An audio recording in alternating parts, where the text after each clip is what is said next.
Salut à tous, c'est Di. Alors aujourd'hui, dossier spécial sur Luminar 4. On se retrouve juste après le générique.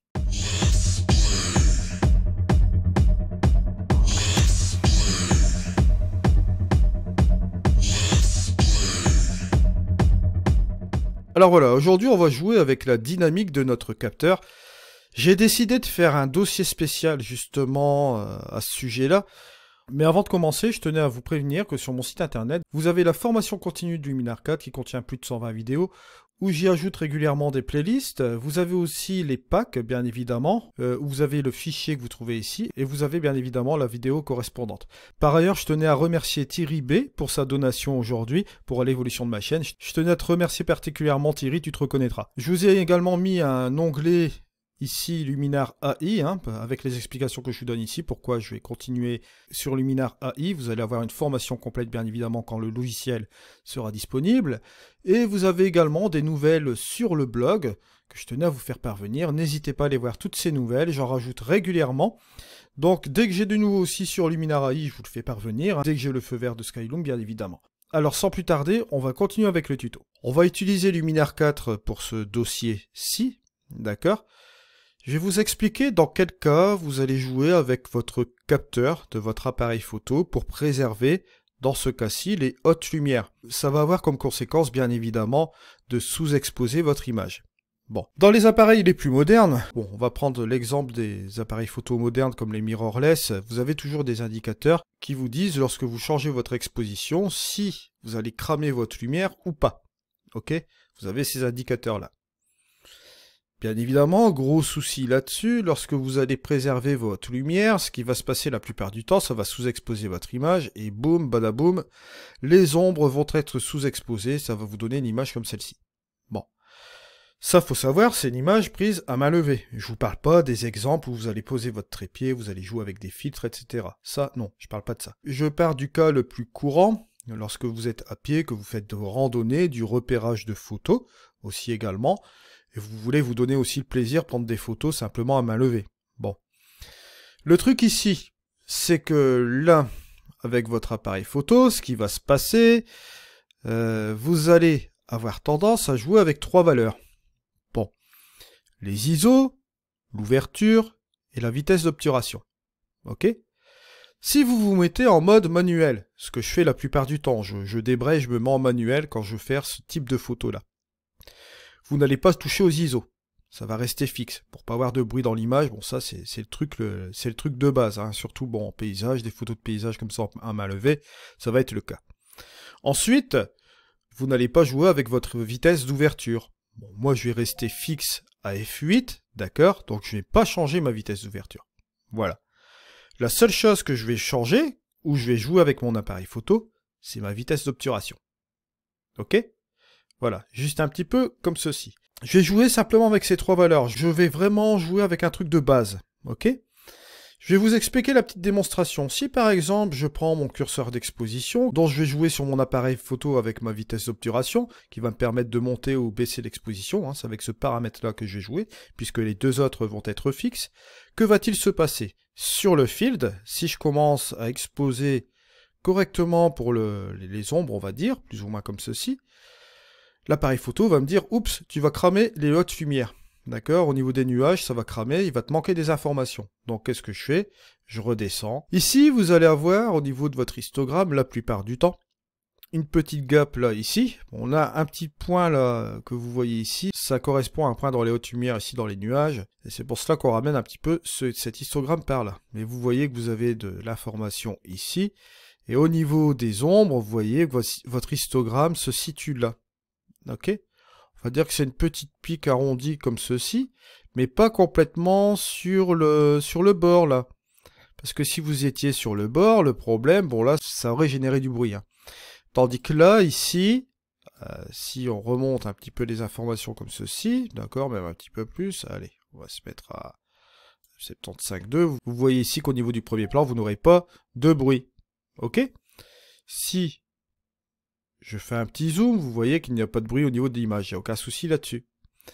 Alors ce que je vais faire, là, j'ai baissé mon exposition et on va aller au niveau d'un développement plus ou moins classique. Ce que je vais faire pour changer un petit peu, je vais utiliser mon curseur du ton moyen ici, dans la courbe, et je vais monter un peu la luminosité comme ça. Vous voyez? Juste comme ceci. Ça va me permettre de faire quoi? Ben, si vous regardez au niveau de l'histogramme qui est ici, de ramener, bon, on va dire, légèrement au niveau des tons moyens, vous voyez, sans, on va dire, ça va me permettre de ramener l'histogramme complètement ici vers la droite, plus ou moins, sans cramer les hautes lumières, ok? Je vais jouer avec mon curseur d'ombre juste comme ceci, et là, je vais baisser un peu mes hautes lumières, voilà. Et comme on est dans Luminar ici, l'intérêt dans ce logiciel, c'est de retrouver quand même un petit peu de contraste pour intelligent, comme ceci. Et vous allez aller dans l'amélioration, et on va utiliser par exemple l'embellisseur de ciel. Voilà, juste un peu comme ça. J'aurais pu très bien utiliser par exemple l'accent. C'était possible aussi. Allez, pourquoi pas jouer un petit peu avec l'accent. Vous voyez, juste un petit peu comme ceci. On va en venir sur ce résultat-là. Vous voyez, on va passer de ça à ça, ce qui est pas trop mal. Si vous voulez aussi, pour partir sur un point de départ, on va désaturer un petit peu la photo, là, juste comme ceci. Voilà, juste comme ça. Et on obtient, bon, on va dire ce résultat-là. On a cette base, ok? Maintenant, bon, la photo est révélée, vous voyez, bon, j'ai joué un petit peu avec la profondeur de champ, avec un premier plan plus ou moins net, et un plan un peu moins net ici, pour accentuer un peu sur cette profondeur. Et j'avais une lumière intéressante également ici, vous voyez. Alors là, ce qu'on va faire ici, c'est qu'on va jouer avec autre chose, on va jouer avec les couleurs, bon, etc. Là, on va laisser ce développement, on va dire, plus ou moins classique, comme ceci, on va pas insister davantage, et on va passer sur un calque. Bon, je vous rappelle que vous n'avez pas de copie virtuelle sur Luminar 4, mais vous pouvez faire un clic droit, alors vous allez dans l'Explorer, et vous pouvez faire une copie physique, ça remplacera par exemple la copie virtuelle, sans aucun souci. Si vous êtes sur le Mac, vous passez par le Finder, ok? Mais moi, je vais vous proposer une autre solution. Vous n'avez peut-être pas des copies virtuelles, d'accord, comme Lightroom, mais Lightroom, lui, ne propose pas les calques, comme Luminar 4. Les calques proprement dit, hein. Je ne vais pas parler de la petite technique d'utiliser le graduel. C'est une solution de fortune, ça, bien évidemment. Là, ici, je parle de vrais calques.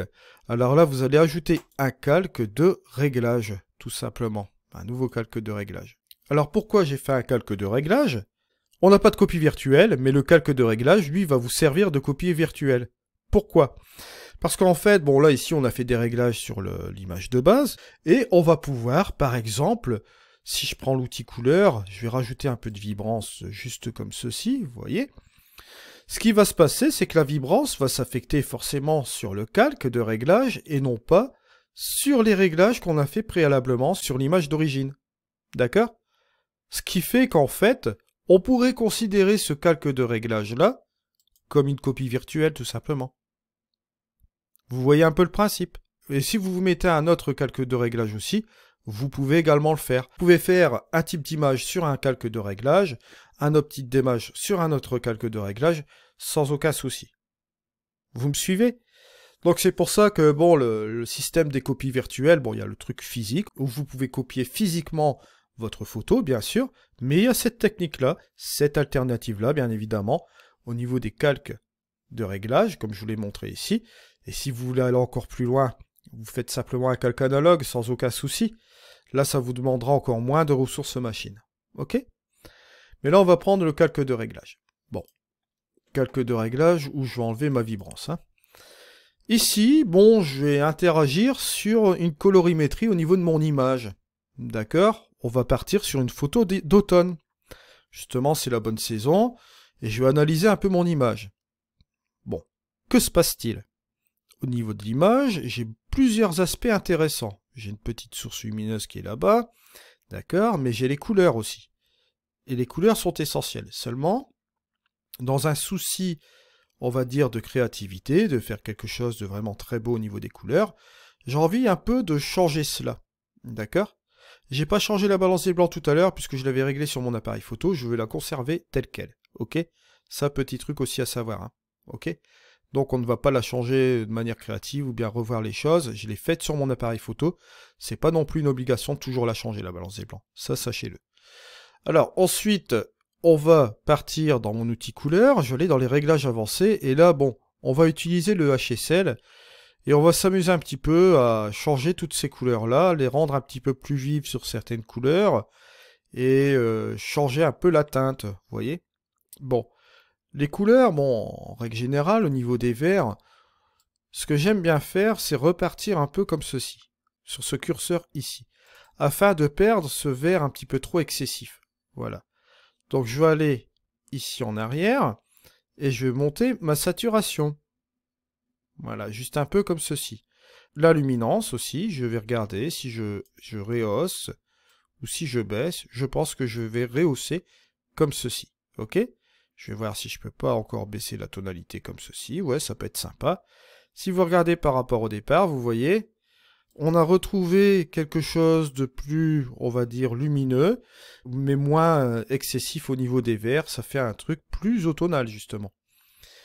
On va partir dans les jaunes et on va s'amuser à saturer au niveau des jaunes pour regarder où on va aller là. Ok. Au niveau des jaunes, vous en avez aussi entre les verts comme ceci. Au niveau de la luminance, bon, pareil. Là, je vais voir, je vais monter un petit peu ma luminance un peu comme ceci. Et au niveau de la tonalité, pareil, je vais regarder si je ne peux pas revenir un peu en arrière, vous voyez. Juste un peu comme ceci. Toujours dans un esprit de retrouver la couleur automnale. Je reviens toujours en arrière. Je regarde si sur l'orange, je n'ai pas quelque chose. Effectivement, j'ai quelque chose. Donc je monte ma saturation et cette fois-ci, je vais baisser un peu la luminance. Au niveau de la tonalité, je vais la baisser un peu également aussi. Pour retrouver justement cette couleur qui tombe là, comme ceci. Un petit peu plus vive quand même, juste comme cela. C'est une question de contrôle, vous voyez, même à l'arrière aussi, ça donne un effet assez sympa. Et là, je vais partir sur l'autre curseur qui est là, juste ici, dans les rouges. Je vais regarder si j'ai quelque chose dans les rouges. Là, effectivement, je n'ai pas de couleur dans les rouges. D'accord? Donc, je ne vais pas toucher ce curseur-ci. On va revenir sur celui-là. Hop, on va peut-être encore baisser la tonalité comme ceci. Par contre, j'ai un doute avec la luminance. Oui, bon, vous trouvez la juste valeur. On va dire que comme ça va. Une fois que j'ai fait cela, je vais regarder au niveau de mes bleus. Hop, curseur bleu. Je vais monter ma saturation. Juste un petit peu comme ceci. Au niveau de ma luminance, je vais toujours un petit peu la baisser pour obtenir ce résultat-là. Pas trop cette fois-ci, je ne veux pas partir non plus dans les excès, vous voyez. Je pourrais très bien faire comme ça. Ça peut être sympa aussi, hein, mais bon, on va partir dans un truc plus ou moins quand même raisonnable, juste comme ceci. Et la tonalité, je ne la change pas. Voilà. Si je retourne dans mes calques, regardez ce qui est en train de se passer. On a ici l'image originale qu'on a post-traitée. Et là, on a fait un petit color grading. Regardez, un petit truc sympa. Vous voyez? Hop. Avant, après, avec la couleur. Alors, si je reprends sur les départs, on a récupéré notre exposition qui était sous-exposée comme ceci. On est arrivé sur ce niveau-là. Et ensuite, on a fait un petit color grading, juste un petit peu comme ceci. Vous voyez? Ce qui fait que vous avez votre développement traditionnel, et là, bon, vous faites un développement au niveau color grading sur ce calque-là. Ça peut être considéré comme une copie virtuelle, vous faites ce color grading-là sur une copie virtuelle. Et là, si vous le souhaitez, vous prenez encore un nouveau calque de réglage ici, tout simplement, boum. Petit truc, vous pouvez aller dans les trois petits points ici, vous pouvez renommer le calque, et vous pouvez faire par exemple, bon, couleur. Voilà. Ça vous permettra d'avoir un repère. Hein. Et ici, on va sur ce troisième calque de réglage là, où on va ajuster encore d'autres nouveaux réglages. Par exemple, on va peut-être faire l'effet créatif. Donc on va nommer ce calque là, hop, créatif. Voilà, juste comme ceci. Et dans ce créatif-là, on va un peu se concentrer sur justement les aspects créatifs qu'on pourrait donner à cette photo-là. Parce que bon, là, c'est évident, on a une image qui est quand même assez bucolique avec l'automne, d'accord? On a tous les éléments pour faire une image intéressante qui soit plus ou moins artistique avec des effets, etc. On peut donner à cette photo un côté graphique, donc pourquoi s'en priver? Là, par exemple, on va aller dans l'outil portrait avec l'effet Orton. Bon, bien évidemment, l'effet Orton, regardez, dans ce style d'image créative, ça peut marcher plus ou moins. D'accord? Vous avez plusieurs types, le type 1 ou le type 2. Dans mon cas-ci, je trouve que le type 2 est quand même un peu mieux que le type 1. Le type 1 est un petit peu trop exagéré, à mon goût. Donc je vais passer sur le type 2 et je vais le ramener, allez, on va dire un faible pourcentage. Peut-être juste comme ceci. Vous voyez, légèrement comme ça. Pour donner un petit aspect plus doux. Ok?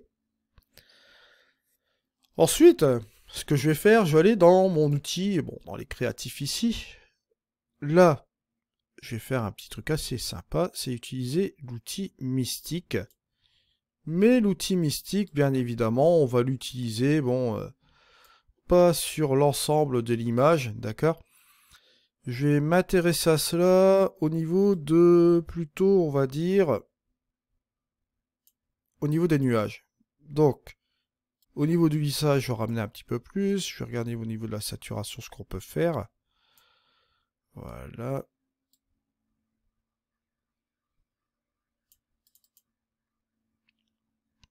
Je regarde ce que ça donne. Ouais, c'est vraiment pas mal au niveau des nuages. Ce que je vais faire tout de suite, c'est utiliser un masque dégradé. Hop, voilà, juste un peu comme ceci. Hein. Et on va regarder ce que ça donne.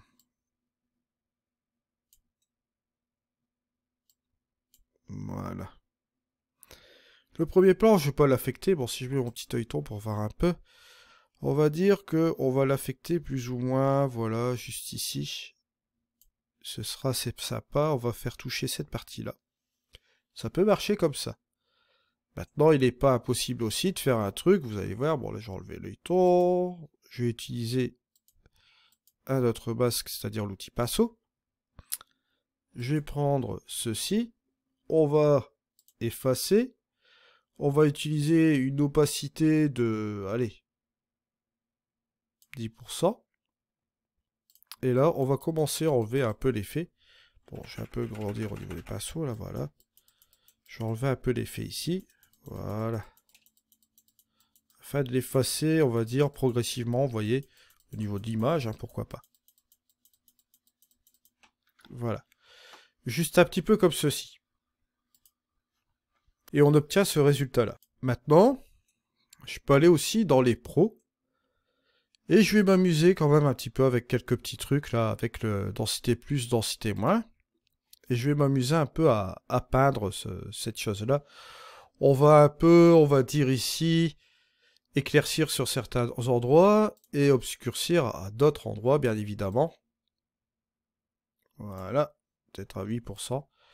Je vais éclaircir un peu ce chemin là, pour l'amener un peu, juste un peu là, comme ceci, pour amener plus vers le centre.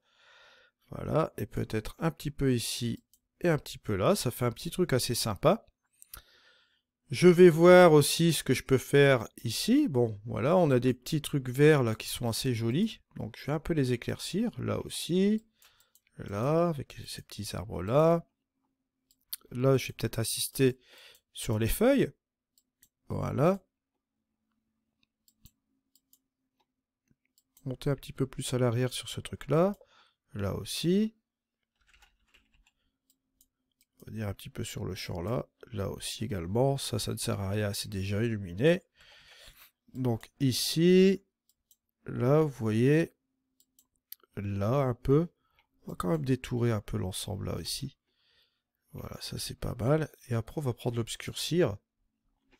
Toujours à 8%. On va un peu jouer sur cet ensemble-là. Là, ce que je vais faire quand même, c'est, hop, faire ça,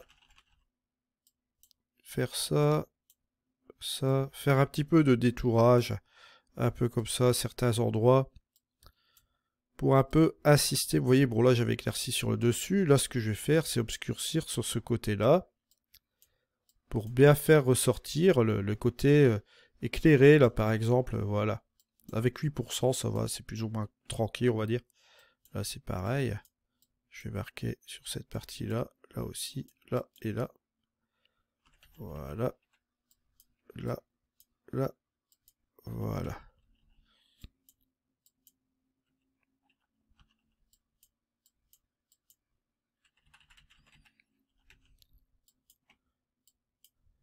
Je vais bien insister sur le contour de la feuille là. C'est sympa. Et là, voilà, ce que je vais faire, c'est ici, ouais. Sur le côté, ce chemin-là est là aussi. Voilà. Ça nous voir un petit peu cette chose, hein. D'accord. L'arrière-plan, je vais le conserver comme ceci. Voilà. Et si je fais l'avant et après, regardez, hop, avant, après. On a quelque chose d'assez sympa. Avec les nuages, je vais jouer sur quelque chose d'un petit peu plus sensible quand même. Donc là, je vais repartir sur un calque. D'accord. Là, on part sur le créatif, hein, d'accord. Sur ce qu'on a fait sur, sur tous les réglages comme ça, avec un peu l'effet tone et justement l'effet mystique. On retrouve ici notre color grading qui est là. Et là, on retrouve l'image originale, vous voyez? Donc, sur trois choses, sur trois dimensions, on a réussi à faire quelques trucs comme ceci. Donc là, ce que je vous conseille de faire, c'est de renommer ici le calque quand même, parce que j'ai mis créatif. On va faire créatif 1, d'accord? Et là, on va refaire un nouveau calque de réglage que nous allons appeler créatif 2. Et là, sur celui-ci, on va tout de suite aller sur les pros. Je vais prendre un densité plus, densité moins, où nous allons interagir directement sur les nuages. Bon, là, cette fois-ci, je vais être un petit peu plus délicat. Aussi, également, je vais me mettre à 5%. Voilà, une fois que ça c'est fait, bon, je vais me mettre en obscurcir cette fois-ci. On va essayer de faire un petit peu de relief au niveau de ces nuages, de rattraper un petit peu tout cela comme ceci. Voilà. Et juste un petit peu comme ça. Pour donner un résultat qui soit assez sympa. Vous voyez, à 5%, on a du bon résultat, hein. Ça permet de rattraper un peu de matière au niveau du nuage. De lui donner un petit peu de relief, hein. C'est un petit peu plus délicat quand vous jouez au niveau des nuages, bien évidemment. Il faut vraiment que vous prêtiez attention pour que ce soit plus ou moins naturel, hein.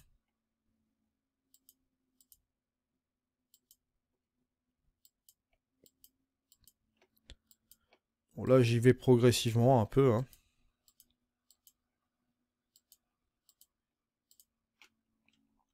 Voilà.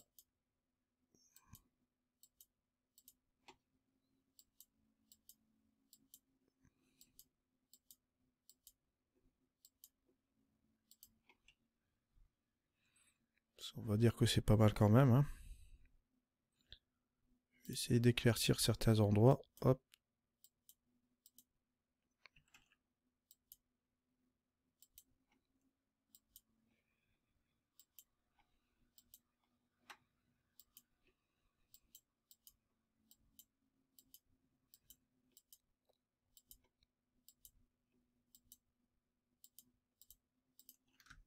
Voilà, juste un peu comme ça. Regardez ce que ça donne avec l'avant-après. Regardez, hop, avant, après. Vous voyez, on a retrouvé un petit peu de structure comme ça. Juste ce qu'il faut, quelque chose de léger, vous voyez, pour pas que ça se voit trop. Au niveau des nuages, il faut relativement faire attention. Et si vous voulez descendre le montant aussi, si vous allez trop loin, vous pouvez jouer avec ce curseur-là aussi également, hein. Alors une fois qu'on a fait cela, bon, là, le petit truc sympa aussi à faire au niveau de l'image. Bon, là, il est évident que vous allez prendre une petite vignette relativement cool. On va prendre ce petit passage de l'image, bien évidemment. On va choisir cette petite partie-là, cette petite partie lumineuse. Bon, là, on va baisser ici, avec la taille juste comme cela. Vous allez au réglage avancé, vous allez jouer avec un arrondi, bon, sélectionné comme ceci, avec une progressivité forcément juste comme ceci. À vous de voir au niveau de la vignette, si vous voulez la caler peut-être un petit peu plus par là, ça peut être aussi sympa. Bien évidemment, au niveau de la quantité, on va jouer juste un peu comme ceci. On peut jouer avec la taille, hein. Voilà, pour que ce soit plus ou moins léger. Voilà, un peu comme ceci. C'est relativement sympa. Vous voyez, ça ramène un petit truc supplémentaire encore à l'image. On va baisser quand même un petit peu davantage, voilà, pour qu'elle soit quand même plus ou moins marquée. Et je vais essayer avec une petite lumière interne. Ouais, là ça marche dans ce cas-ci. Lumière interne, il faut être relativement prudent. Voilà, à 11 comme ceci. Voilà, juste comme ça. Vous voyez, ça fait un petit effet subtil sympa. Bon, après, bien évidemment, c'est le petit truc aussi à voir au niveau du dosage. Au niveau de votre photo, c'est au niveau des couleurs. Bon, une fois que vous avez tout balancé comme ça, vous avez fait votre image avec votre vignette, vous pouvez partir dans l'outil couleur et revoir votre saturation, par exemple, si vous voulez revoir cette saturation un peu à la baisse. Voilà. Ou inverse, hein, si vous trouvez que c'est pas assez saturé, au lieu d'utiliser le curseur saturation, vous allez prendre la vibrance. Voilà, monter un peu la vibrance pour lui donner un petit peu de gouache. Voilà, juste un peu comme ceci. Et là, éventuellement, revenir avec le curseur saturation comme ça, légèrement. Vous voyez, à -20, un truc comme ceci. Si vous faites l'avant, après, vous voyez, vous avez un truc sympa. Attention avec la saturation, pas revenir trop en arrière. Là, je vais quand même revenir un peu en avant. Voilà. À -10, ça peut être bien. Voilà. C'est un petit truc subtil, mais ça marche. Voilà. Ensuite, si vous voulez aller encore plus loin, je vous invite encore à aller rajouter un nouveau calque de réglage. Et cette fois-ci, bon, on va le renommer encore une fois. Là, on va essayer de faire un truc créatif un petit peu plus extrême. Donc là, on va faire un créatif 3. Voilà. Et on va faire peut-être autre chose aussi qui peut être intéressant pour incruster dans l'image. Je vais garder mon, comment dire ça, ma vignette. Mais là, cette fois-ci, je vais un petit peu utiliser bon, le truc le plus courant avec le Finimat pour faire un effet, on va dire, tableau. Avec mon image, juste un peu comme ceci. Voilà. Juste un peu comme ça. Et justement, en regardant cet effet tableau, ce que je peux faire aussi, c'est un peu désaturer mes bleus, par exemple, pourquoi pas. Donc je vais retourner dans mon outil couleur, je vais repartir dans mes bleus. Je vais désaturer un peu cette couleur bleue, voilà, pour donner cet effet-là. Voilà, juste un peu comme ceci. Et je retourne dans mon Finimat, bien évidemment, que je vais remettre ici. Hop, ça va donner cet effet assez sympa. Un petit peu un effet peut-être peinture, vous voyez, une petite chose comme ceci. Et là, je dirais que bon, allez, pour finaliser la chose, soit on garde ce truc-là, on va rajouter encore un Creative 4 cette fois-ci. Voilà.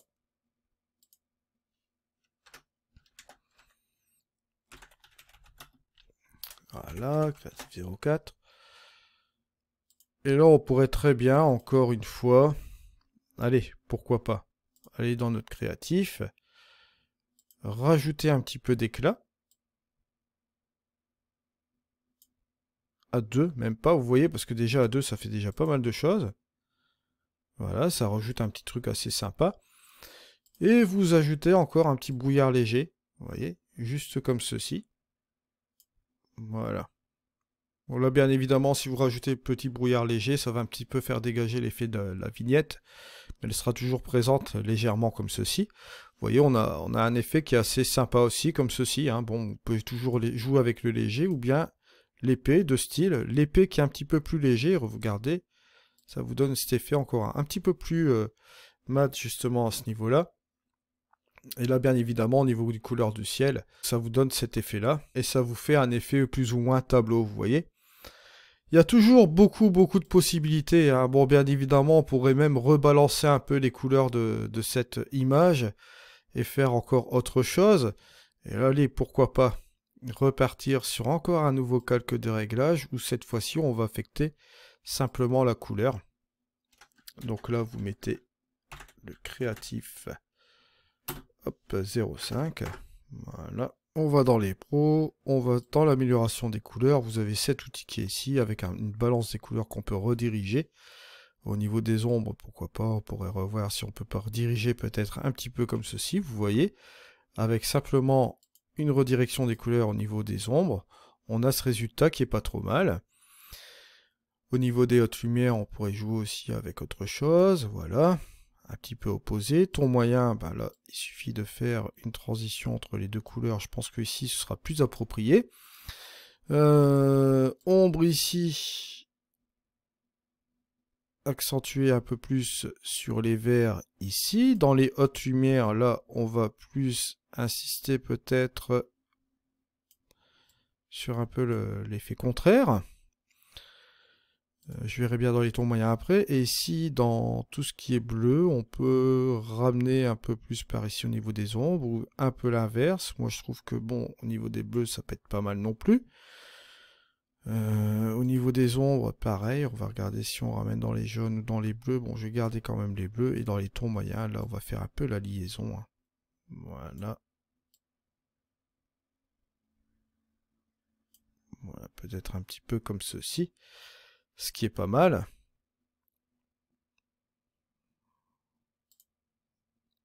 Regardez au niveau de notre lumière, si je ne peux pas ramener, ouais, voilà, davantage plus ce curseur comme ceci. Et regardez la petite différence avant, après, vous voyez que vous avez encore une ambiance encore plus différente, encore plus sympa comme ça, je dirais même, vous voyez, au niveau des couleurs. On arrive encore à manipuler tous ces curseurs dans cet esprit créatif, dans un truc qui est pas trop mal, quoi. Là, ça fait un petit peu abstrait au niveau des nuages, c'est pas trop mal. On réussit quand même à obtenir quelque chose de pas mal du tout. Si vous voulez retourner encore, allez, dans l'outil couleur qui est ici, avec les bleus, vous pouvez encore désaturer, voilà. Et juste ramener un peu comme ceci. Et là, regardez la cohérence de l'image qui prend tout de suite l'ensemble, c'est vraiment pas mal. Si je regarde la petite différence à ce que j'avais fait auparavant et celle de maintenant, vous voyez, on a une image qui fait un petit peu relativement, on va dire, tableau, hein, vous voyez. Je vous rappelle que bon, allez, on va enlever tous ces calques-là. Ça, on va faire le processus en sens inverse. Voilà. Alors, on est arrivé sur ce résultat-là, hein, d'accord. On a retrouvé un peu l'exposition juste comme ceci. On a retravaillé un peu nos couleurs. Hop, juste comme ça, pour lui donner une couleur automnale. On est parti dans un créatif premier où on a fait un peu des ajustements de dodge and burn et quelques petits trucs. Et on a retravaillé aussi également notre nuage, juste comme ça. D'accord? On est parti sur ce résultat-là où on a retravaillé nos nuages et on a ajouté une petite vignette. Après, on est parti sur le créatif 3 pour faire quelque chose d'un petit peu plus sympa avec le finimat. Sur le Creative 4, bien évidemment, on a ajouté un petit peu de brouillard, juste comme ceci. Et sur la fin, on a retravaillé un petit peu nos couleurs. Et regardez ce que ça a donné. Hop, on a obtenu ce résultat-là. Vous voyez un petit peu la chose. Hein. Et regardez, même ce que vous pouvez faire aussi, c'est soustraire un calque, par exemple. Soustraire des effets, vous voyez. Vous pouvez enlever les effets que vous avez fait là entre deux. Vous voyez que c'est possible aussi également. Et là, vous vous retrouvez simplement avec les effets que vous avez fait sur ce calque-là et sur ce calque ici. C'est pour ça que, bon, l'absence de copie virtuelle dans Luminar 4, bon, c'est pas vraiment un drame non plus, puisque vous pouvez le copier physiquement, ou vous avez aussi cette alternative de calque, cette alternative de travail. Voilà, gros dossier aujourd'hui, je l'admets, hein, on a fait quelque chose de pas trop mal, on était quand même parti de ça, d'une image un peu sous-exposée. Je vous explique un petit peu le principe de l'image sous-exposée aussi également, hein. Comment récupérer un peu vos données à partir de votre appareil photo lorsque vous faites des photos à main levée et que vous allez jouer sur la technique traditionnelle de préserver les hautes lumières. Ça, c'est une technique qui existe depuis la fin des temps, c'est pas nouveau, hein. On sous-expose pour garder un peu toutes nos informations dans la haute lumière. Bien évidemment, je ne rentre pas dans la photo où vous allez poser votre trépied, mettre vos filtres, etc. C'est encore une autre histoire. J'ai simplifié vraiment la chose où on va utiliser l'appareil photo dans le cadre le plus courant. On va l'avoir à la main, sans filtre, sans rien, et on va vouloir capturer une photo. Ok. Alors, on se retrouve pour un prochain tuto, d'accord? Là, j'avais décidé de faire un dossier spécial sur Luminar 4 à ce sujet-là. Donc voilà, je vous remercie de m'avoir suivi. On se retrouve pour un prochain tuto. C'était dit. Allez, ciao.